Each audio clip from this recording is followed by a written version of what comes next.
26th, 2013. This is day 2, so we're going to pick it up where we left off. Paul from Pixar, thank you for coming. Paul. All right. So, yeah, I'm picking up where we left off. I was going to tell you guys about pattern generation, and that was the slide I left off. Basically, how we create all of the different materials and looks, you know, for 3D models and assets and characters. Many of you guys may or may not be familiar with texture painting, which is kind of the traditional way of putting a pattern onto a 3D model. I'm going to tell you guys a little bit about some other ways to do that, some ways that Pixar has explored. So, first part, I'm going to kind of rush through a little bit. Believe it or not, we used to do all our pattern generation through code. I'm not going to show that because we don't do it anymore. These days, we do it with a UI where we connect nodes together and combine patterns to create a final look. I'm sorry, I'm still a little sick. The name of the program is Slim, which is shading language in Maya. It still creates code at the other end, but you don't need to write it. Connecting the nodes together does it for you. Here's an example of a sort of pattern generation network that would create that orange on the right. Take a sphere and turn it into an orange. The way that works is by taking a couple patterns. This one, you know, top right, you can consider it stripes. This one might be a pattern that's like a stem. This one is a lot of little bumps. They're added together and put into the displacement of the object. And then maybe that pattern is recolored to have a little color variation. That's an example of how we might shade an orange in the studio. And all these patterns here are what we call procedural, as in they're not from a texture file, they're just a mathematical function, like noise, or a sine wave, or you can think of it, or just a bunch of stripes. You know, those are the patterns we use. In general, I wanted to break that out into 3 classes. You guys are probably most familiar with is sort of photographic or hand-painted textures, like we have in the middle. You can consider that some rusty corrugated metal. That's black and white. The good thing about using patterns like this is they tend to be physically accurate. They're from a real photograph, typically. They're painted to look like one. The problem is there's only limited detail. You zoom in, no extra detail there. Zoom out, everything around it, you know there's nothing there. You only really can use it at the scale the original photograph was taken. You can make these tile, that is repeat without seams. The problem is any distinctiveness will show up as repetition. So really a photograph can only be used at the scale it's taken. So if you go up to a building, take a photograph of some bricks, don't expect to make those bricks cover the whole building entirely. That's not the way photos work. On the top, we have completely procedural patterns, like Fractal Noise. Those of you who have used Photoshop, have you ever used the cloud filter?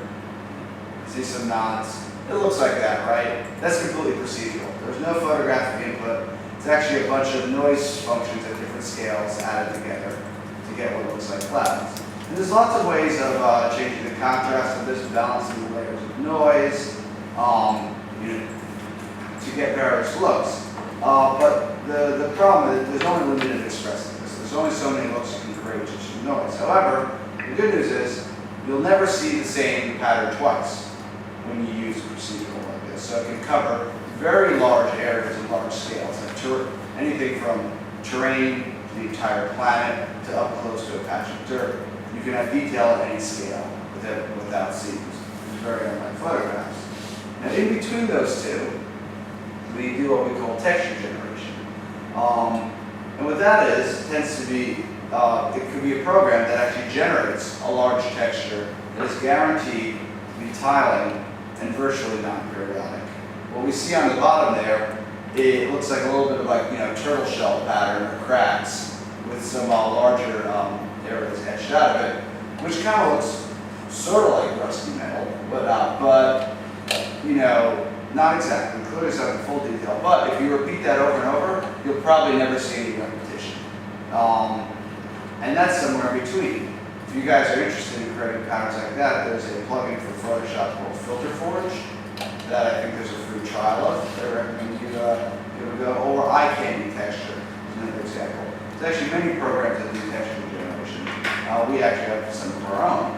So this sort of is a mix between virtually not periodic, more possible than noise, but not quite as accurate as photographs. And the other issues, these do tend to be large textures. We're talking about 4K potential to get something that's pretty detailed. So, you know, there is the issue you might use all of this space, but in general, we use all of the above when creating our shaders. Now, another thing you might be familiar with is when you take, say, a photograph and try to map it onto an object, it doesn't just flow over the object the way you want. You need to do something called UV mapping, which is very painstaking. You kind of need to pelt or unwrap the object, and then use that to paint your textures on top of it. You guys probably find this painstaking. We find it painstaking as well. So what we actually try to do is avoid UV mapping, at least in the beginning, to apply a base texture. We do that with something we call grounded key mapping. The way we do this is we project the pattern along all three axes, X, Y, and Z, and then blend between them using the angle between that axis and the surface normal. One way to visualize that is through these little pictures on the bottom. In here, picture this little grid projected along all three axes. You have a scene where the three projections meet. But with grounded key mapping, they kind of blend together. You know, you sort of layer them on top of each other. That fuzzy effect in the end. Now, the grid is no longer a perfect grid. You have a mix between the grid cells. But usually you're not using grids. You're using more organic patterns. We find grounded key mapping is a powerful way just to get any pattern to apply to any object without UV mapping. So with that, we tend to work in layers as well when we create materials. So let's say that this material is chipped paint with dirt and dust on rusty metal. That, you know, all those adjectives sort of suggest the layers that are here. On the left, we have metal, which, you know, that's just a sort of basic material. We have a rust layer, we have a chipped paint layer, dust, and dirt.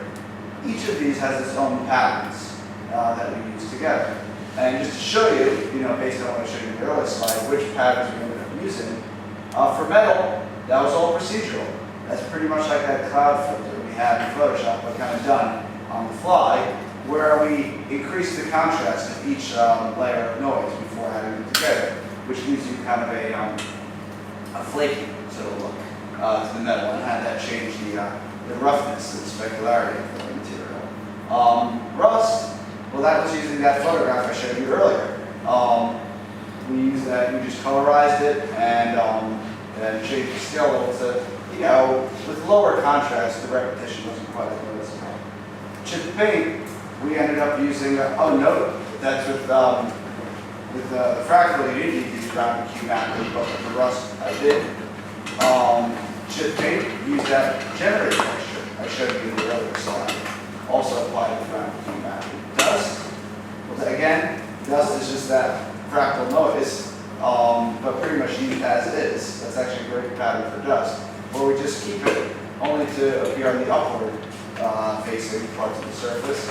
And then dirt is essentially just the same combination of that generated texture and a little bit of noise with its own unique color. So that's sort of how we build shaders up in layers using various patterns like this. Now don't get scared. This is what the network looked like. Sorry, this is what I meant to show. This is what the network looked like to generate that shader. Seems very complicated, but if we break it down into the layers, each one is not very complicated. You see how we have a little bit of metal, rust, chip paint, dust, dirt, composited together to get a material like that. So what we often do is create these sort of general purpose materials like this, and use that as a starting point for creating more detailed materials.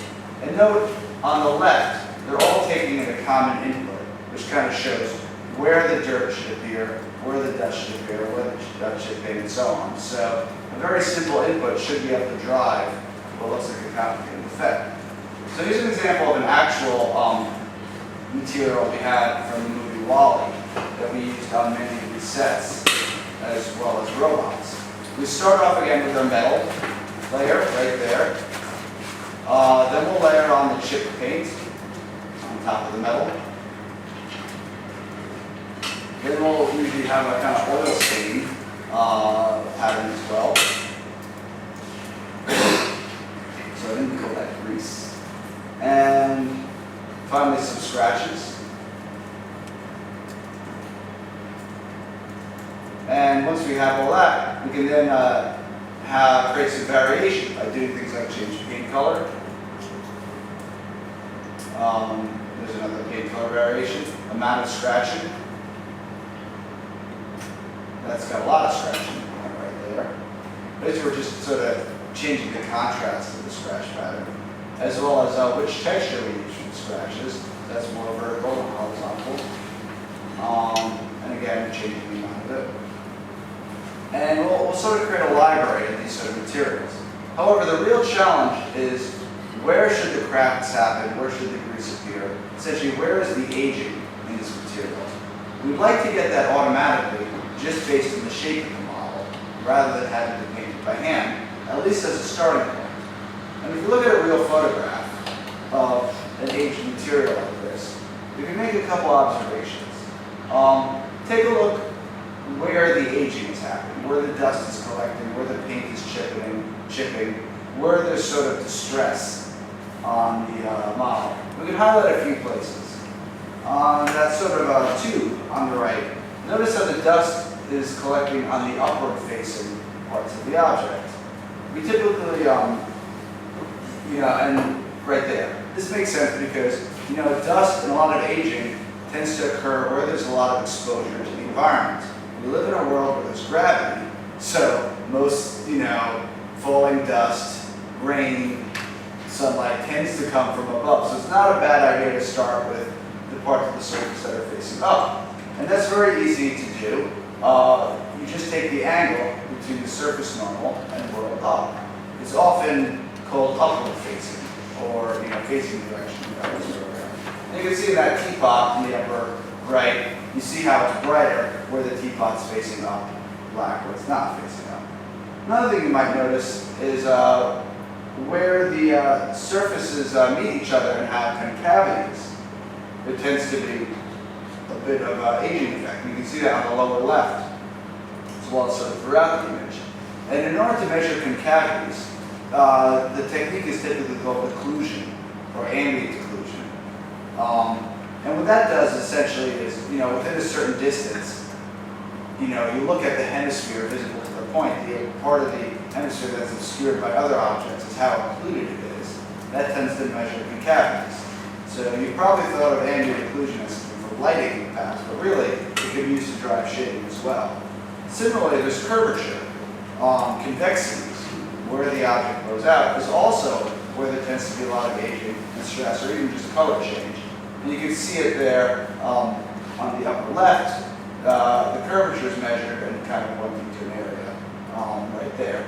But also, there's just the randomness of the world that's expressed everywhere. There seems to be paint chipping on one part of it for no apparent reason. And that's always going to exist. We can model that just with noise, as we see there in that picture of the noise in the teapot. So if we consider all of these things together, curvature, occlusion, noise, and upward facing, we have a pattern right there in the middle when we sort of add them all together.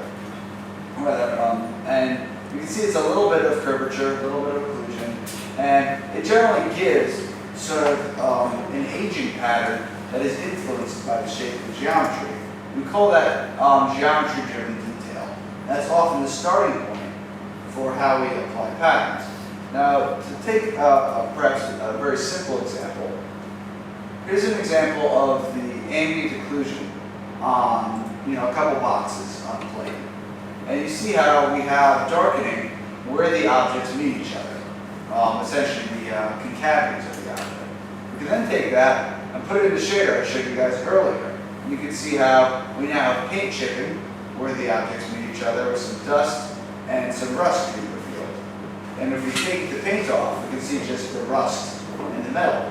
You can see how this is perhaps a very quick way to apply a lot of aging effects on the environment. And there's nothing really scientific about it, it's just a heuristic. When you look in the environment, this tends to look plausible. It also helps objects kind of meet each other, look like they're part of the same world, if their combined shape is changing the effect. Now, to show another fun example, the next image I'm going to show you has just occlusion and noise, where I'm increasing the brightness over time. And you can see how that affects the amount of aging in that shader. Now, you would never really have paint chipping dynamically like this unless you had some special effects shop where maybe acid is thrown on a building or something. But in general, the artist might choose a certain level of aging to use on the set to place the details, rather than painting them all by hand. Note this is a starting point, not the final look, but we often have a general purpose shader that can give a certain amount of aging. Now, this is just a toy example I put together, actually, while I was still in college, to show you an example of how it's used, say on a film WALL-E. Here's a robot from WALL-E, and this is the occlusion, where, again, the concavities are bright on the object. Now, it's a little bit noisy, because we haven't used a lot of samples to measure the occlusion, but for shading, that's fine. You know, any extra noise is a bonus. It helps out some chaos. Blurred, this is curvature. Note the mathematical curvature tends to be a very sharp signal. We tend to blur the curvature a little bit, so it spreads beyond the perfect convexities of the object. Similarly, we again do upward facing. Wherever parts of this robot are facing the world up, we make brighter. Finally, we have our fractal noise with pretty high contrast. You know, I think this is just the brightest points, like everything 0.5 and higher the noise, everything lower is just black. It's a high contrast noise. And then, when we combine them together, we'll get our geometry-driven detail. So to review, start with the occlusion, then we bring in our curvature, then we bring in upward facing, and finally a little bit of the noise in there.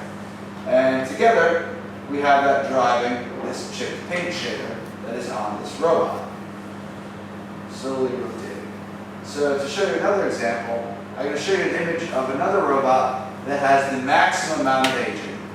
And then I'll show you all the stages of geometry-driven detail and how that influences the final look. So starting, that's fully aged, too many scratches, you know, that's really begun.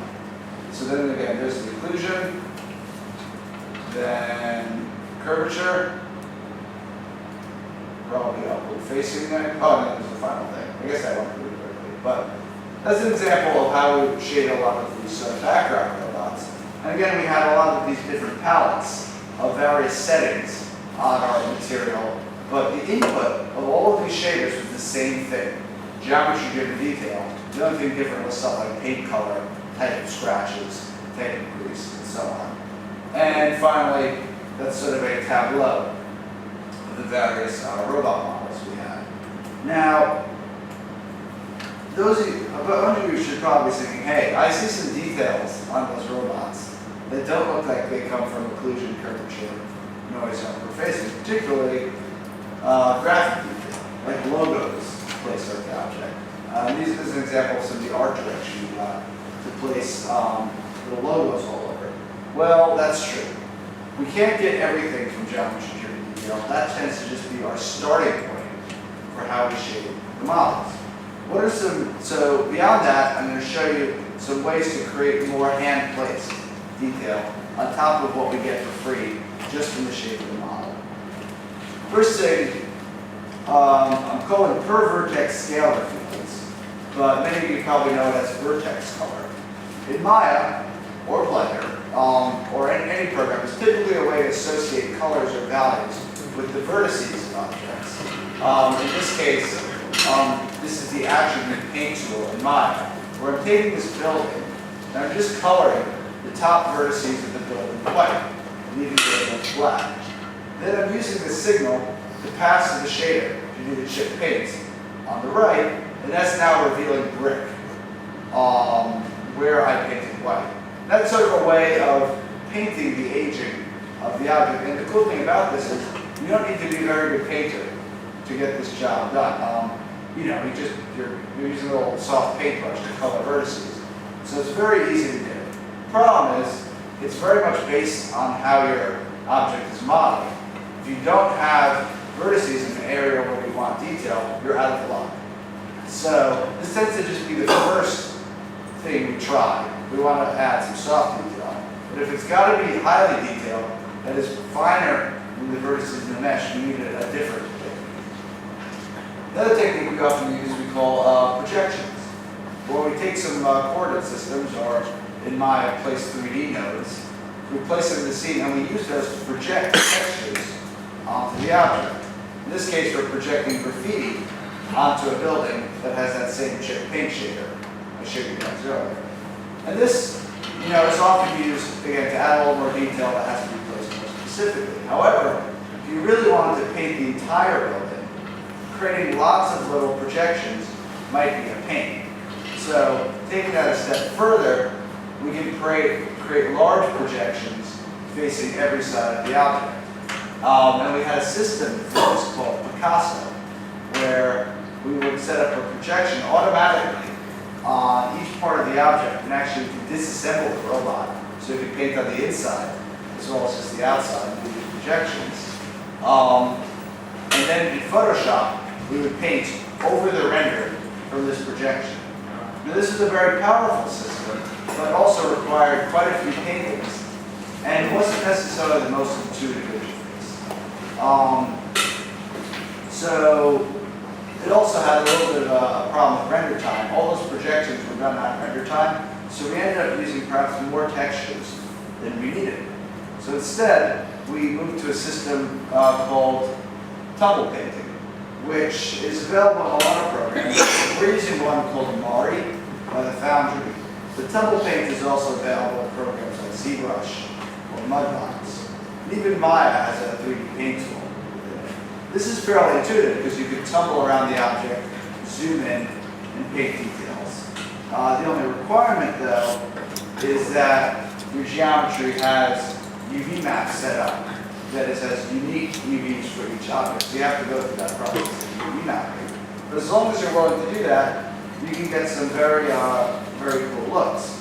And within programs like Mari, you have many different types of brushes. You can even do things like procedurals, like I showed earlier, to create like noise. And what I showed about generating occlusion to drive your patterns, that can be done in Mari as well. So a lot of what you could potentially do with the shading network can also be done in a tumble paint package, like Mari. And the results can all be baked out into textures. And there's a couple formats that you can do that. 2D textures are fine, but you can also have something called PTEX. Now, I'm going to skip over this part on how we integrated it to our pipeline. We have a system called Leonardo that exports the textures. I'm going to skip over that because it's a little too Pixar specific. But sure, yeah. So any questions on Mari? Any questions on any of that, you guys? Yeah. Occlusion, curvature. All right. Well, so another format we have is something called PTEX that was developed by Disney, and it's similar to a regular texture file in UV space, but you actually don't need to do UV mapping. PTEX stands for per face texture. You actually, in a single file, have a different texture per face. And this is, you can actually output your textures from Mari this way. And it is open source, but at the moment, the software is still working to support it. So we use PTEX quite a bit, but this might be something that perhaps is not necessarily reaching all software yet, but keep an eye out if you have the option to export it to PTEX. It's a way to avoid UV mapping. So we have a program called Paint 3D They can work with PTEX files.